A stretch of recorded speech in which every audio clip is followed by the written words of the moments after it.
بسم اللہ الرحمن الرحیم۔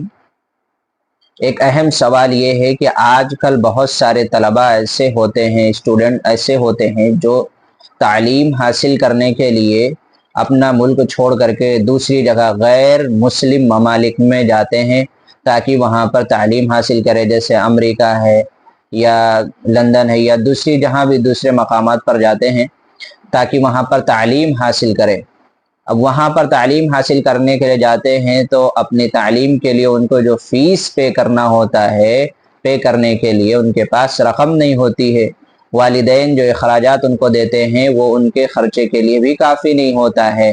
اب وہ لڑکے اپنے فیس پے کرنے کے لیے، وہ طلبہ اپنی فیس پے کرنے کے لیے، اپنے اخراجات کو چلانے کے لیے وہیں پر کسی ہوٹل کے اندر لگ جاتے ہیں یا کسی کاروبار کے اندر ملازمت کر لیتے ہیں تاکہ وہ اپنے اخراجات کو پورا کر سکے، اپنے فیس کو پورا کر سکے۔ لیکن بعض مرتبہ ایسا ہوتا ہے کہ غیر مسلم ممالک کے اندر ہونے کی وجہ سے ایسے ہوٹلوں کے اندر یا ایسی جگہوں پر ملازمت اختیار کر لیتے ہیں جہاں پر شراب بیچی جاتی ہے، خنزیر کے گوشت وغیرہ بکتے ہیں یا اور بھی حرام چیزیں وہاں پر بیچی جاتی ہیں ہوتی ہیں، اور وہاں پر یہ شخص اپنی ضروریات کو پوری کرنے کے لیے ملازمت اختیار کر لیتا ہے۔ تو کیا اس کے لیے یا ان طلباء کے لیے اس طریقے سے ایسا کرنا صحیح ہے یا نہیں؟ تو اس سلسلے میں جواب یہ ہے کہ اگر کوئی شخص جا رہا ہے غیر مسلم ممالک کے اندر اور وہ وہاں پر معیشت یا اپنی جو بھی ہے اخراجات کو چلانے کے لیے غیر مسلموں کے ہوٹلوں کے اندر اگر وہ نوکری کر رہا ہے تو پھر اس کا کرنا جائز ہے۔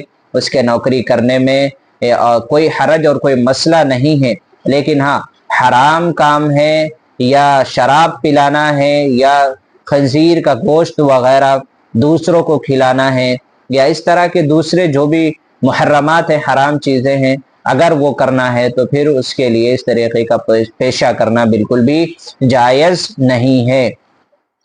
صرف اور صرف وہ غیر مسلموں کی ہوٹلوں میں اس شرط کے ساتھ کام کر سکتا ہے کہ وہاں کوئی حرام کام اس کو نہ کرنا پڑے، تو پھر وہ جائز کام جو بھی ہے وہ کر سکتا ہے۔ لیکن اگر حرام کام اس کو کروایا جا رہا ہے تو ایسی صورت میں اس کے لیے کرنا بالکل بھی جائز نہیں ہے۔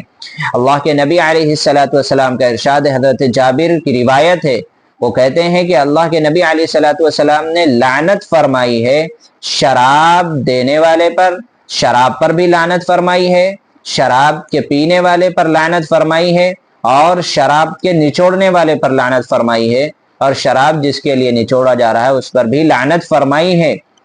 اسی طریقے سے شراب کے اٹھانے والے پر اور شراب جس کے لیے لے کے جایا جا رہا ہے اس پر بھی لعنت فرمائی ہے۔ تو اللہ کے نبی علیہ السلام نے ان حرام کام کے کرنے اور کرانے والوں پر لعنت فرمائی ہے، اس سے بچنا چاہیے۔ یہ ابو داؤد شریف کی روایت ہے۔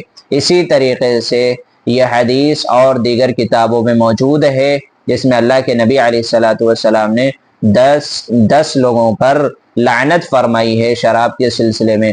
تو لہذا ایسی چیز سے بچنا چاہیے۔ جو لوگ باہر جاتے ہیں نوکری کرتے ہیں یا جو طلبہ باہر جا کے نوکری کرتے ہیں ان کو ایسے پیشے سے بچنا چاہیے۔ واللہ اعلم بالصواب۔